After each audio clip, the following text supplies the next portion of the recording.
Почитувани гледачи, добро вечер и добро дојдовте во новото издание на ТВ Ординација. Вечерашен гостин во ТВ Ординација е доктор Петар Ѓоргиев.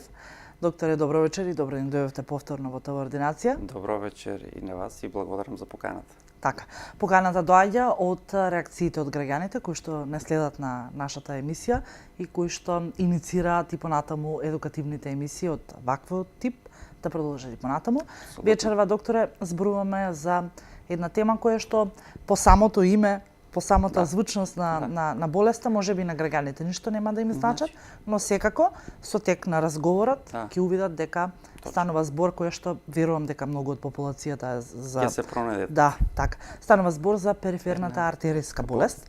Што тоа значи? Периферната артериска болест е една состојба која малку се помалку се мисли од колегите, меѓутоа затоа и сакавме да ја актуализираме повеќе, значи се повеќе пациенти да бидат офатени на време за да ни се случуваат што помалку компликации. Инаку тоа во основа периферната артериска болест ги опфаќа сите нарушувања на крвотокот, акутни и хронични, на органите и ткивата надвор од срцето и мозокот. Значи, тука влегуваат големите крвни садови на вратот, потоа во абдоменот и на горните и долни екстремитети. Најчеста причина за периферната артериска болест е атеросклерозата, потоа доаѓаат некои поретки причини како воспалителни промени на зидот на крвните садови, поредко, значи, емболуси или крвни тромби во самиот крвен сад, сите заедно водат кон една крајна цел намалување на луменот на крвниот сад, со тоа значително го редуцира дотокот на крв до соодветните ткива кои предизвикува нивно изубирање или гангрена. Најчесто од оваа состојба е застапена по старата популација или по возрастната популација, значи кај пациентите што се околу 60 и 70 година од животот, кај помладата популација многу поретка, значи повеќе студии се правени посебно во Германија, каде што кај пациенти од 45 до 50 годишна возраст овие проценти изнесува од 2 до 3%, а кај возрастната популација над 70 години веќе доаѓаме до бројка од 15 до 20%, што воопшто не е занемарлива, многу мал број на пациенти се свесни за тоа. Посебна ризична група се диабетичарите, значи диабетисот, како што знаеме, ги оштетува и големите и малите крвни садови.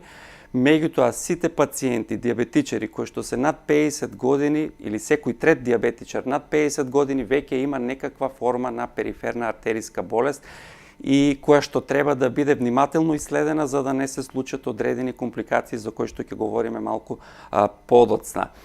Значи, тие две групи на пациенти морат задолжително да се јавуваат редовно на лекарски прегледи за да потенцирам уште еднаш, навремено се диагностицира и навремено болеста се фати и се излекува. Така.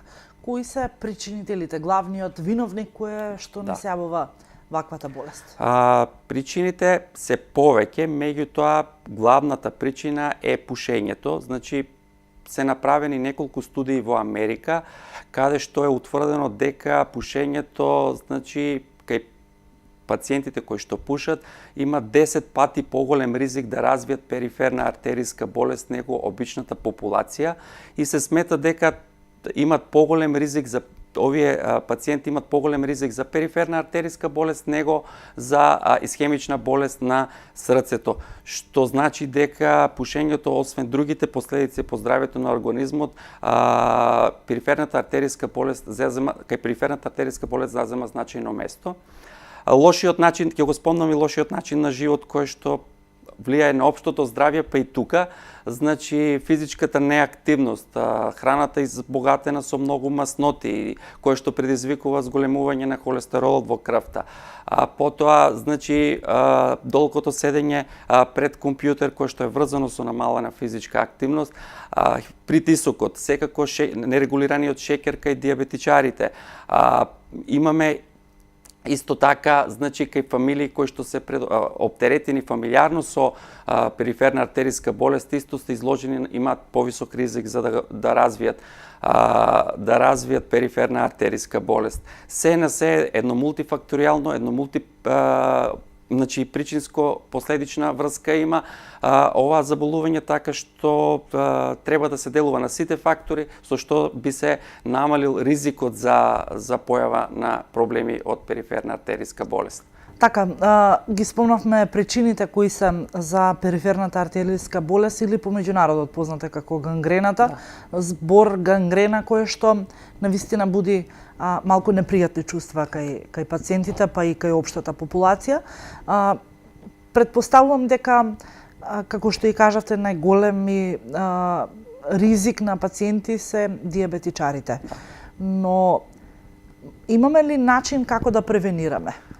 Постои ли начин со првите симптоматологија која што ќе се појави да некако да направиме да не дојде до оној дедлайн што велиме одстранување? Одстранување, точно. Значи секако дека има, доколку болеста се фати, пак ќе кажам, на време.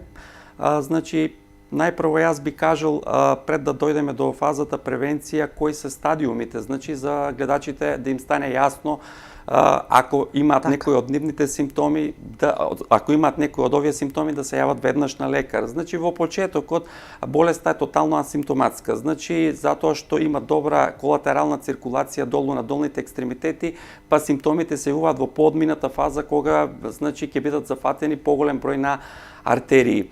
Најпрво пациентите почувствуваат болка, грчиви во нозете, во едната или во двете нозе при некоја нормална физичка активност. Значи тоа е првата фаза од болеста кога е најдобро да се реагира.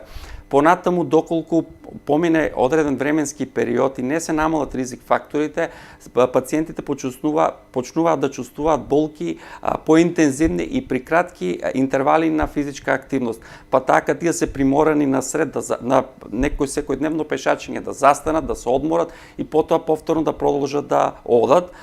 Третата фаза веќе е критична фаза кога болката се јавува во мирување, значи кога пациентот лежи чувствува силни болки во едната или во двете нози во зависност од тоа која е зафатена, проследена со силни грчиви во мускулите, со отежнато изразено одење и практично пациентот е врзан за кревет и веќе во четвртата и последна фаза, значи кога се случува тотално изумирање на мускулите или се јавува најпрвен улцери на нозете кои тешко се лекуваат, изразето тешко се лекуваат, пошто не зараснуваат и на крај завршуваат со фамозната гангрена која што настанува, со која што мора да се реши хируршки, да се отстрани дел или не дај Боже цел екстремитет.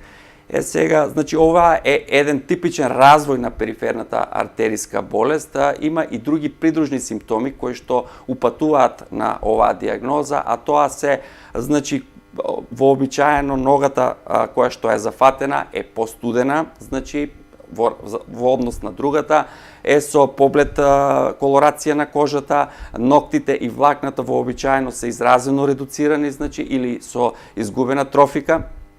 Така да, една клиничка слика која сугерира на артериско зафаќање на долните екстремитети. И тогаш веднаш мора да се интервенира.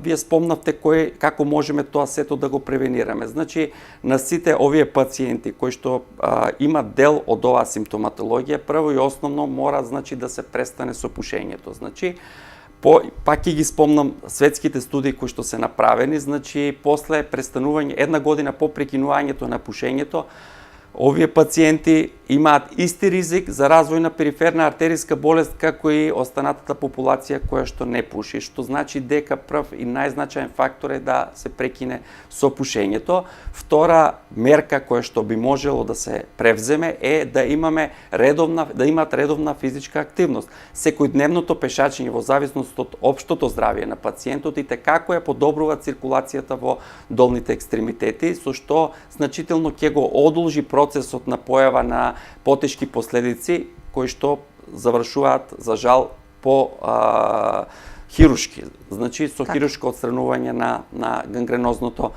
ткиво, регулација на останатите ризик фактори пред се хиперлипидемијата, значи која мора агресивно да се третира, да се дојдат во граници, значи холестеролот да биде кај овие пациенти под 4, вкупниот холестерол, лошиот холестерол, познат помеѓу народот, или ЛДЛ холестеролот, кај овие пациенти треба да биде под 1,8, триглицеридите исто така морат да бидат строго регулирани, да бидат под 1,7, што значи дека агресивно мора да се третира хиперлипидемијата кај овие пациенти кои што секако ја има. Притисокот како придружна состојба на ова заболување, значи исто така треба да биде фармаколошки третиран. На тој начин значително би се намалил последиците од периферната артериска болест. Така, спомнуваме дека повозрастната популација влегува во она ризик категорија на граѓани кои што заболува од гангрената, но неретко имаме и случаеви кога и помладата популација заболува од болеста. Не може ли организмот тогаш да се избори, па дури и со покачени високи вредности на шекер и така натаму сите пропратни фактори?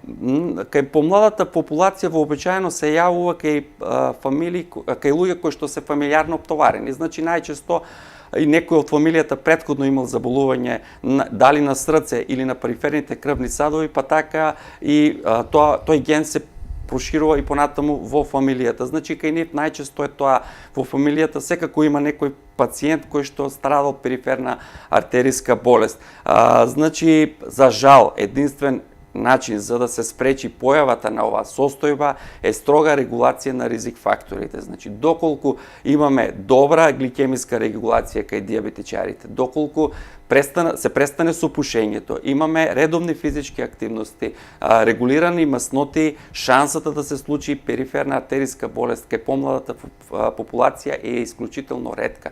Спомнав има на почетокот, значи бројките укажуваат дека доколку овие ризик фактори се регулирани, само 4 до 5% од пациентите над 45 до 50 годишна возраст ќе добијат периферна артериска болест.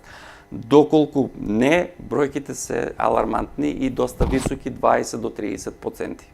Така, се лекува ли гангрената? Да, се лекува гангрената, значи најпрво да спомнам дека диагностицирањето оди доста едноставно и е безболно, значи со колор Доплер ехо се снимат долните екстремитети, доколку се види нарушена циркулација во долните екстремитети, пациентите се препратуваат на компјутерско снимање кој е златен стандард во диагностика на периферната артериска болест, и третманот оди конзервативно, значи тоа што спомнав и претходно, со активни мерки од страна, со промена на животен стил од страна на пациентите и со фармаколошки третман, кој вклучува, значи, аспирини, клопидогрели, регулација на маснотиите, на шекерот, на притисок, значи тоа е една широка палета на лекови кои за жал пациентите мора да примат, ако сакаме да ги избегнеме најтешките последици, тоа е гангрената која завршува на крај со операција. Секако доколку овие мерки не вродат со плод или веќе имаме изразена периферна артериска болест, тогаш единствен третман е хирушката реваскуларизација, значи со што се постигнува или се обезбедува циркулација преку бајпасирање на запушениот дел од крвниот сад и на тој начин се обезбедува циркулација на долните екстремитети. Така, имаме ли појава на пациенти доколку крајна линија одстранување, да кажеме, на екстремитет, најчесто претпоставувам само на екстремитетите? Да, на долните екстремитети, да. Може ли сликата да се повтори, да кажеме, повторно да се појави болеста на друг екстремитет? Може, да, апсолутно да. Значи, доколку перзистираат ризик факторите, доколку не се третираат агресивно и соодветно, освен едниот може да биде зафатен и другиот екстремитет, а овие пациенти најчесто страдаат и од други коморбидитети, значи имаат проблеми секако со срцето и големите крвни садови на вратот, односно постојат и кај нив се јавува и каротидна болест. Значи тоа е едно комплетно заболување на големите крвни садови во кое се вклучени сите крвни садови без исклучок. Така да доколку е зафатена едната нога, не значи дека за догледно време нема да биде зафатена и другата нога или големите крвни садови на вратот. Така. За жал, какви се прогнозите? Прогнозите, значи, доколку болеста се фати на време, доколку ја фатиме во оној стадиум почетен, прв или втор стадиум, кога пациентите чувствуваат болка само во одење, значи со конзервативен третман, кој вклучува, како што кажав и претходно, престанок на пушење, редовна физичка активност и фармаколошка терапија, односно земање на соодветни лекови, значи може да се избегне понатамошните последици, да се случи, не дај Боже, гангрена. Но, за жал, во пракса, кај нас, во нашите амбуланти, веќе пациентите доаѓаат и во многу поодминат стадиум, кога хируршката интервенција, за жал, е неминувна и тука, значи, прогнозата е доста лоша.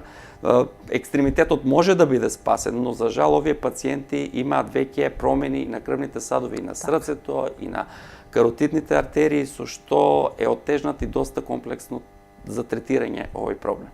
Така.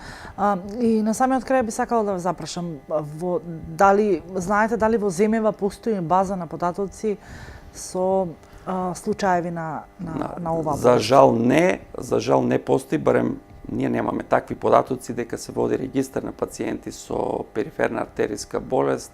Многу е битно, значи, да ги знаеме кои пациенти се под ризик да развијат периферна артериска болест, за да бидат навремено диагностицирани, навремено третирани, со што би се случиле што помалку компликации во вид на операции, а со тоа индиректно би се зачувал и здравствениот денар кој што знаеме дека се помалку го има. Така. Претпоставам дека во иднина може би ќе се направат напори за да се регистрираат пациентите, со цел да се избегне оној крајен стадиум кога екстремитетот тоа би било најдобро и се надевам дека здравствените власти ќе размислат во тој правец, значи да се превземат одредени превентивни мерки, посебно кои оние ранливи групи на пациенти, со што би, како што кажа, следале состојбата навремено и навремено би реагирале. Да. Доктор, јас ви благодарам што бевте дел повторно од таа ординација. Се гледаме во некоја наредна емисија со нова тема. Благодарам на поканата. Секако ви стоиме на располагање. Така. Ви благодарам и вам, почитувани гледачи, што и вечерва бевте со таа ординација. Се гледаме наредната недела.